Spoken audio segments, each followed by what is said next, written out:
ಎಲ್ರಿಗೂ ನಮಸ್ಕಾರ. ಆರ್ ಅಡುಗೆ ಮನೆಗೆ ಸ್ವಾಗತ. ಉತ್ತರ ಕರ್ನಾಟಕ ಸ್ಪೆಷಲ್ ಬೆಂಡೆಕಾಯಿ ಭರ್ತ ಮಾಡ್ತಾ ಇದೀವಿ. ಬನ್ನಿ ಹೇಗೆ ಮಾಡೋದು ಅಂತ ಮುಂದೆ ವಿಡಿಯೋದಲ್ಲಿ ನೋಡೋಣ. ಈ ವಿಡಿಯೋ ಇಷ್ಟ ಆದರೆ ನಿಮ್ಮ ಫ್ಯಾಮಿಲಿ ಫ್ರೆಂಡ್ಸ್ಗೆ ಶೇರ್ ಮಾಡಿ. ನಮ್ಮ ಚಾನೆಲ್ನ ಸಬ್ಸ್ಕ್ರೈಬ್ ಮಾಡೋದು ಮರಿಬೇಡಿ. ಬೆಂಡೆಕಾಯಿ ಎಷ್ಟು ತೊಗೊಂಡಿದ್ದೀರಾ? ಬೆಂಡೆಕಾಯಿ ಒಂದು ಅರ್ಧ ಕೆಜಿ ಇದೆ. ಇವಾಗ ಇದನ್ನ ಸ್ವಲ್ಪ ಕಟ್ ಮಾಡ್ಕೊಬಿಡೋಣ. ಸ್ವಲ್ಪ ದೊಡ್ಡದಾಗಿ ಈ ತರ ಇರ್ಬೇಕು ಸೈಜು. ಈ ಸೈಜಲ್ಲೇ ಇವಾಗ ಇದನ್ನೆಲ್ಲ ಕಟ್ ಮಾಡ್ಕೊಬಿಡೋಣ. ಇವಾಗೆಲ್ಲ ಕಟ್ ಮಾಡ್ಕೊಂಡಾಗಿದೆಯಾ? ಎಲ್ಲ ಕಟ್ ಮಾಡ್ಕೊಂಡಾಗಿದೆ. ಇವಾಗ ಮುಂದೆ ಏನು ಮಾಡೋದು ಅಂತ ನೋಡೋಣ ಬನ್ನಿ. ನೋಡಿ, ಒಂದು ಪ್ಯಾನ್ ತೊಗೊಂಡು ಒಂದು 3 ರಿಂದ 4 ಟೇಬಲ್ ಸ್ಪೂನು ಕಡಲೆಕಾಯಿ ಬೀಜ ಹಾಕ್ತಾ ಇದ್ದೀನಿ. ಇವಾಗ ಇದನ್ನು ಕೆಂಪು ಆಗೋವರೆಗೂ ಹುರ್ಕೊಂಬಿಡೋಣ.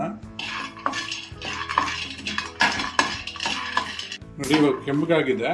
ಇವಾಗ ಇದನ್ನು ತಗೊಂಡ್ಬಿಡೋಣ. ಇವಾಗ ಅದೇ ಪ್ಯಾನ್ಗೆ ಒಂದು 2 ರಿಂದ 3 ಟೇಬಲ್ ಸ್ಪೂನ್ ಎಣ್ಣೆ ಹಾಕೊತಾ ಇದ್ದೀನಿ. ಇವಾಗ ಇದನ್ನು ಬೆಂಡೆಕಾಯಿ ಹಾಕ್ಕೊಂಡು ಹುರ್ಕೊಳ್ಳೋಣ.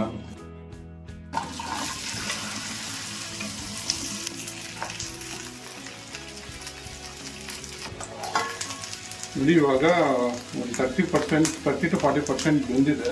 ಒಂದ್ಸರಿ ಮಿಕ್ಸ್ ಮಾಡ್ಕೊಳ್ಳೋಣ.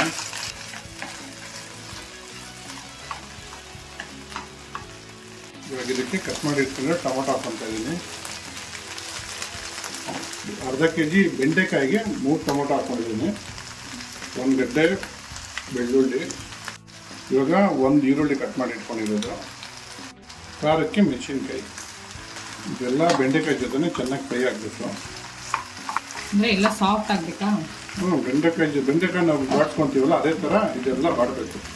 ಮುಚ್ಚಿಟ್ಬಿಟ್ಟು ಬಾಡ್ಸ್ಕೊಂಡ್ಬಿಡೋಣ. ಇಲ್ಲಿ ಟೊಮೊಟೊ ಎಲ್ಲ ಬಾಡಿದೆ. ಟೊಮೊಟೊ, ಬೆಂಡೆಕಾಯಿ ಎಲ್ಲ ಬಾಡಿದೆ. ಇವಾಗ ಇದಕ್ಕೆ 1 ಕೈ ಹಿಡಿಯಷ್ಟು ಕೊತ್ತಂಬರಿ ಹಾಕೊತಾ ಇದ್ದೀನಿ. 3/4 ಟೇಬಲ್ ಸ್ಪೂನಷ್ಟು ಜೀರಿಗೆ. ಒಂದ್ಸರಿ ಮಿಕ್ಸ್ ಮಾಡ್ಕೊಳ್ಳೋಣ. ಇದನ್ನು ಸ್ವಲ್ಪ ಕೊತ್ತಂಬರಿ ಸ್ವಲ್ಪ ಬಾಡಬೇಕು ಎಣ್ಣೆಯಲ್ಲಿ. ನೋಡಿ, ಎಲ್ಲ ಚೆನ್ನಾಗಿ ಬಾಡಿದೆ. ಇವಾಗ ಸ್ಟವ್ ಆಫ್ ಮಾಡ್ಕೊಳ್ಳೋಣ. ನೋಡಿ, ಹುರಿದಿಟ್ಕೊಂಡಿರೋದೆಲ್ಲ ಇವಾಗ ತಣ್ಣಗಾಗಿದೆ.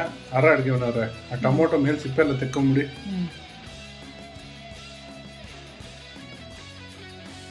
ಇದನ್ನ ಮಿಕ್ಸಿ ಜಾರ್ ಹಾಕೋಣ. ನೋಡಿ, ಯಾವಾಗಲೇ ಹುರಿದಿಕೊಂಡಿದ್ವಲ್ಲ ಕಡಲೆಕಾಯಿ ಬೀಜ, ಅದರಲ್ಲೂ ಅದನ್ನು ಇದೆಲ್ಲ ಇದೆ. ಅದನ್ನ ಇವಾಗ ಇದಕ್ಕೆ ಬೆಂಡೆಕಾಯಿ ಬಾಡಿಸಿರೋದಲ್ಲ ಇದಕ್ಕೆ ಹಾಕೋಣ ಜಾರ್ಗೆ. ಇವಾಗ ರುಚಿಗೆ ತಕ್ಕಷ್ಟು ಉಪ್ಪು ಹಾಕೊಂತ ಇರ್ತಾರೆ ನಮ್ಮ ಆರ್ ಅಡುಗೆ ಮನೆಯವರು. 1 ನಿಂಬೆಹಣ್ಣು ಗಾತ್ರಷ್ಟು ಬೆಲ್ಲ ರುಬ್ಕೊಂಬಿಡಿ. ಇದನ್ನ